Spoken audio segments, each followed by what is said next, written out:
नमस्कार, आप देख रहे हैं सुप्रभात न्यूज एमपी और मैं हूं आपके साथ महक कपूर। आइए नजर डालते हैं 25 फटाफट बड़ी खबरों की ओर। इससे पहले न्यूज को कहां से देख रहे हैं आप हमें कमेंट करके जरूर बताएं। सौर ऊर्जा से रोशन होंगे इंदौर शहर के 600 bus stop. Atal Indore city transport service limited द्वारा आने वाले समय की जरूरत के लिहाज से शहर व आसपास में 600 आधुनिक सिटी बस स्टॉप बनाने जा रही है। इसके टेंडर जारी हो चुके हैं और जुलाई माह तक एजेंसी निर्माण कार्य भी शुरू कर देगी। IRCTCL इस प्रोजेक्ट को बूट मोड पर शुरू करने जा रहा है, जिसमें बिना किसी खर्चे के बस संख्या के लिहाज से आय होगी। बता दें कि वर्तमान में IRCTCL के 150 सिटी बस स्टॉप हैं, लेकिन इनमें से अधिकांश जर्जर हाल में है। करीब 18 साल पहले शुरू हुए AICTSL अब भविष्य को लेकर यात्री सुविधा और सेवाओं में बढ़ोतरी करने जा रहा है। मध्य प्रदेश में हर मंगलवार को फिर होगी जन सुनवाई, इस कारण से बंद थी योजना। मध्य प्रदेश में राज्य सरकार के जरिए आचार संहिता के कारण बंद कर दी गई जन सुनवाई को एक बार फिर से शुरू किया जा रहा है। मंगलवार से सभी विभागों की एक बार फिर जन सुनवाई शुरू हो जाएगी। इसके पहले मुख्यमंत्री हेल्पलाइन पर की गई शिकायतों का निराकरण शुरू हो चुका है। मध्य प्रदेश सरकार ने लोगों की समस्या का निदान करने के लिए हर मंगलवार सभी शासकीय विभागों में जन सुनवाई शुरू की थी। इससे लोगों की समस्या को जल्द पूरी करने की कोशिश की जा रही थी। मध्य प्रदेश में 60 की स्पीड से चलेंगी तूफानी हवाएं, बारिश और ओले पड़ने का ऑरेंज अलर्ट। मध्य प्रदेश में गर्मी और उमस के बीच अगले 24 घंटे के दौरान मौसम बदलने वाला है। मध्य प्रदेश के कई हिस्सों में तूफानी हवाओं और गरज चमक के साथ हल्की से मध्यम बारिश के आसार है। मौसम वैज्ञानिकों का कहना है कि सूबे के विभिन्न हिस्सों में अगले 5 दिनों तक कमोबेश ऐसा ही मौसम रहेगा। कुछ समय से ओले पड़ने की चेतावनी भी जारी की गई है। इस दौरान हवा की स्पीड 50 से 60 किलोमीटर प्रति घंटा होगी। मौसम विभाग के मुताबिक मुंबई समेत महाराष्ट्र के कुछ हिस्सों में और तेलंगाना में भी मानसून दस्तक दे रहा है। CUET PG काउंसलिंग में 2200 पंजीयन, अब 19 जून को पहला चरण। गलत मोबाइल नंबर और ईमेल देने के चलते common university entrance test PG counselling में कम पंजीयन हुए हैं। विद्यार्थियों की समस्या को देखते हुए देवयालय विश्वविद्यालय ने रजिस्ट्रेशन के लिए अतिरिक्त समय दिया। बावजूद इसके बेहद कम छात्र छात्राओं ने विश्वविद्यालय से संचालित पाठ्यक्रम में प्रवेश को लेकर रुचि दिखाई। 27 दिन के भीतर सिर्फ 2200 से ज्यादा विद्यार्थियों ने पसंदीदा पाठ्यक्रम को लेकर आवेदन किया है। मोदी कैबिनेट 3.0 में दिखा मध्य प्रदेश का पावर।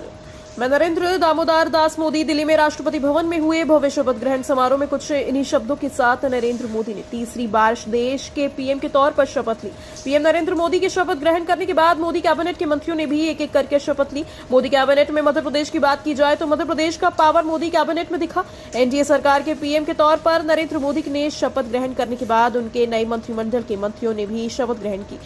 PM नरेंद्र मोदी के बाद राजनाथ सिंह, अमित शाह, नितिन गडकरी और फिर JP नड्डा के बाद मध्य प्रदेश के पूर्व CM शिवराज सिंह चौहान ने भी मंत्री परिषद में शपथ ली। बारिश का पानी बचाने की पहल 74 पंचायत के शासकीय भवन में बनवाया गया rain water harvesting system.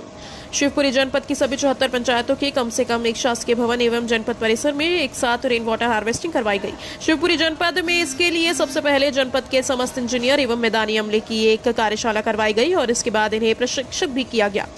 Shivpuri जनपद के CEO गिरिराज शर्मा ने बताया कि पहले चरण में शिवपुरी जनपद पंचायत की 74 पंचायतों में एक एक शासकीय भवन एवं जनपद परिसर में कार्य पूरा कर लिया गया। MP कांग्रेस लोकसभा चुनाव में काम नहीं करने वालों की आज पेश करेगी रिपोर्ट।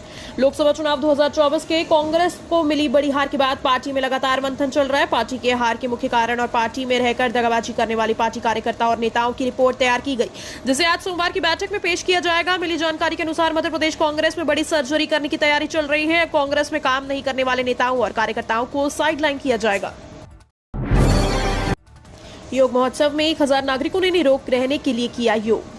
अंतर्राष्ट्रीय योग दिवस 2024 के लिए 12 दिन शेष बचे हैं। इसी उपलक्ष्य में आज योग के वैज्ञानिक, सामाजिक एवं आध्यात्मिक पुनर्जागरण से संकल्प के साथ योग महोत्सव कार्यक्रम का आयोजन उज्जैन में किया गया।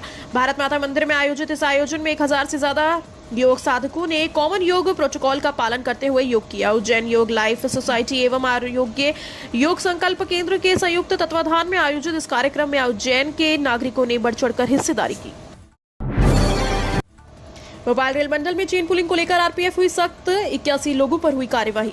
भोपाल रेल मंडल में चेन पुलिंग करने वालों के चलते रेल यात्रियों की परेशानी बढ़ गई है। RPF अब सख्त रुख ले रही है। रेल सुरक्षा बल द्वारा बिना उचित कारण चेन पुलिंग करने वालों के विरुद्ध अभियान चलाया जा रहा है। रेल सुरक्षा बल भोपाल मंडल द्वारा स्टेशन पर बिना उचित कारण के चेन पुलिंग करने वाले यात्रियों पर कार्यवाही की जाएगी। ऐसे 81 लोगों के ऊपर जुर्माना किया गया। विदिशा से 6वीं बार सांसद बने शिवराज के नाम है सबसे लंबे समय तक CM रहने का रिकॉर्ड। मध्य प्रदेश के पूर्व मुख्यमंत्री शिवराज सिंह चौहान को मोदी सरकार की कैबिनेट में जगह मिली है। उन्होंने केंद्रीय मंत्री पद की शपथ ली। हाल ही में संपन्न लोकसभा चुनाव में विदिशा से 6वीं बार सांसद चुने गए शिवराज सिंह चौहान प्रदेश में भाजपा के सबसे कद्देवर नेता हैं। ये मध्य प्रदेश के पहले ऐसे मुख्यमंत्री हैं जिन्होंने सर्वाधिक समय तक मुख्यमंत्री पद का कार्यभार संभाला। वे 4 बार मध्य प्रदेश के मुख्यमंत्री रह चुके हैं। उनका कार्यकाल करीब 16.5 वर्ष का रहा। पिछले साल नवंबर में हुए विधानसभा चुनाव में जब भाजपा ने शानदार प्रदर्शन करते हुए 163 सीटें जीती थी। बड़ी खबर, पुलिस अधिकारी कर्मचारियों को मिलेंगी छुट्टियां, आदेश जारी। राजधानी भोपाल के पुलिस कर्मियों को 3 माह बाद छुट्टियां मिलनी शुरू हो जाएंगी। इसी संबंध में आदेश जारी कर दिया गया है। लोकसभा चुनाव के चलते पुलिस विभाग के अधिकारियों और कर्मचारियों की छुट्टी रद्द कर दी गई थी। लोकसभा चुनाव में सुरक्षा व्यवस्था और वीआईपी गतिविधियों को लेकर पुलिस जवानों का अवकाश निरस्त कर दिया गया था। लोकसभा चुनाव खत्म हो चुका है और अब सामान्य रूप से पुलिस जवानों को अवकाश दिया जा सकता है, जिसको लेकर आदेश 7 जून को जारी कर दिया गया। हाइड्रोलिक और रिमोट कंट्रोल्ड रथ में विराजेंगे जगन्नाथ जी। इस्कॉन भोपाल की बीवाईसी 7 जुलाई रविवार को जगन्नाथ बलदेव सुभद्रा महारानी की रथ यात्रा निकालेंगे। इस्कॉन भोपाल बीवाईसी के अध्यक्ष रसानंद दास ने बताया कि रथ यात्रा रानी कमलापति रेलवे स्टेशन प्लेटफॉर्म क्रमांक 1 से सामने होगी। रथ यात्रा के कई आकर्षण होंगे, लेकिन हाइड्रोलिक रिमोट कंट्रोल रथ सबसे खास होगा। इस रथ को जरूरत के हिसाब से ऊंचा और नीचा किया जा सकता है। यदि रास्ते में बिजली के तार या छोटे पेड़ आते हैं तो इसे नीचे करने के उपरांत फिर से ऊंचा किया जा सकता है। टीबी रोग का होगा खात्मा, चिकित्सा छात्र कर रहे रिसर्च। टीबी मरीजों के इलाज से लेकर कम समय में कम दवाओं से उसे बीमारी से मुक्त दिलाने के लिए गजरा राजा मेडिकल कॉलेज के चिकित्सा छात्र रिसर्च में जुटे हैं। राष्ट्रीय क्षय नियंत्रण कार्यक्रम के तहत उनको रिसर्च प्रोजेक्ट के लिए आर्थिक सहायता भी मुहैया कराई जाएगी। इस वर्ष 2 चिकित्सा छात्रों ने टीबी रोग के खात्मे के लिए रिसर्च प्रोजेक्ट हाथ में लिया। पिछले साल 3 चिकित्सा छात्रों ने रिसर्च में हिस्सा लिया था। गजरा राजा चिकित्सा महाविद्यालय के चिकित्सा शिक्षक बताते हैं कि रिसर्च से मरीजों को उपचार से लेकर दवा से मर्ज जल्द ठीक होने की उम्मीद जगाती है। राष्ट्रीय राजनीति में दादी पिता की विरासत को बखूबी आगे बढ़ा रहे ज्योतिरादित्य सिंधिया। ग्वालियर के सिंधिया राज घराने के वंशज ज्योतिरादित्य सिंधिया अपने परिवार की राजनीतिक विरासत को बखूबी आगे बढ़ा रहे हैं। आजाद भारत में राजमाता विजयराजा सिंधिया, उनके बेटे माधव राव सिंधिया, बेटियां वसुंधरा राजे सिंधिया, यशोधरा राजे सिंधिया और पोते ज्योतिरादित्य सिंधिया का राजनीति में दबदबा रहा। ज्योतिरादित्य सिंधिया के हार्वर्ड कॉलेज, हार्वर्ड विश्वविद्यालय से स्नातक किया। स्टैनफोर्ड विश्वविद्यालय में ग्रेजुएट स्कूल ऑफ बिजनेस से एमबीए डिग्री हासिल की। इसके उपरांत उन्होंने एक बैंकर के रूप में अपने करियर की शुरुआत की। यात्रीगण कृपया ध्यान दें, 12 जून से 20 जून तक रद्द रहेगी उमरिया से गुजरने वाली कई ट्रेनें। पिछले कई सालों से इंटरलॉकिंग के नाम पर यात्री ट्रेनों को रोकने का ये काम चल रहा है। सूत्रों के मुताबिक आगे भी यात्रियों को ऐसी मुसीबत झेलनी पड़ सकती है। आगामी 12 जून से 20 जून तक मुदरिया रेलवे स्टेशन पर होने वाले इंटरलॉकिंग कार्य के चलते गाड़ियां रद्द होंगी। इसके 1 सप्ताह के भीतर उमरिया तथा उसके बाद झलवारा में भी ये काम किया जाएगा। कुल मिलाकर करीब 1 महीने तक यात्री ट्रेनों का आवागमन बाधित रहने की संभावना है। 1.29 करोड़ लाडली बहनों के लिए जरूरी खबर, अब जुलाई में आएंगे अगले किस्त के पैसे। मुख्यमंत्री लाडली बहना योजना की 1.29 करोड़ लाडली बहनों के लिए जरूरी खबर है। राज्य की मोहन यादव सरकार ने योजना के 13वीं किस्त के 1250 रुपए बहनों के खातों में भेज दिए हैं। अब अगली किस्त जुलाई में जारी की जाएगी। खबर यह है कि मुख्यमंत्री डॉक्टर मोहन यादव जल्द योजना का रिव्यू करने वाले हैं। संभावना है कि रिव्यू के दौरान सीएम बाकी बचे नामों को शामिल करने या फिर राशि बढ़ाने पर विचार कर सकते हैं। चूंकि बीते दिनों लोकसभा चुनाव की सभाओं में उन्होंने इस ओर संकेत दिए थे। लोकसभा में लाडली बहना योजना के नियम के तहत हर महीने की 10 तारीख को करोड़ों बहनों के खाते में 1250 रुपए भेजे जाते हैं। एमपी में अवैध रेत कारोबारियों पर एक्शन, सीएम के आदेश पर जारी रहेगी प्रशासन की कार्यवाही। मध्य प्रदेश के मुख्यमंत्री डॉक्टर मोहन यादव से मिली निर्देशों के बाद प्रदेश के सभी जिलों में रेत के अवैध कारोबारी और परिवहनकर्ताओं के खिलाफ कार्यवाही का दौर जारी है। प्रशासन की इस ताबड़तोड़ कार्यवाही के बाद रेत माफियाओं के हौसले पस्त होते नजर आ रहे हैं। सीहोर जिले के कलेक्टर प्रवीण सिंह के निर्देश पर माइनिंग इंस्पेक्टर संतोष सूर्यवंशी ने आंबाबाट गांव में प्रशासन ने कार्यवाही कर पोकलेन डंपर जब्त किए। इंदौर के कैंसर अस्पताल को मिलेगी लीनियर एस्केलेटर। इंदौर में कैंसर मरीजों के इलाज की आधुनिक मशीन आने वाली है। एमजीएम कॉलेज के अंतर्गत शासकीय कैंसर अस्पताल में लीनियर एक्सलेटर मशीन के लिए टेंडर जारी हो गया है। 20 से अधिक वर्षों से अस्पताल प्रबंधन इस मशीन की मांग कर रहा है। इंदौर के साथ ही भोपाल, जबलपुर, ग्वालियर, रीवा के मेडिकल कॉलेज को भी यह मशीन मिलने वाली है। करीब 30 करोड़ रुपए की लागत की यह मशीन कैंसर अस्पताल में आने वाली है। इसके लिए कैंसर अस्पताल की नई इमारत में बंकर भी बनाया जाएगा। मध्य प्रदेश से शिवराज सिंह चौहान और वीरेंद्र खटीक के बाद ज्योतिरादित्य सिंधिया ने ली कैबिनेट पद की शपथ।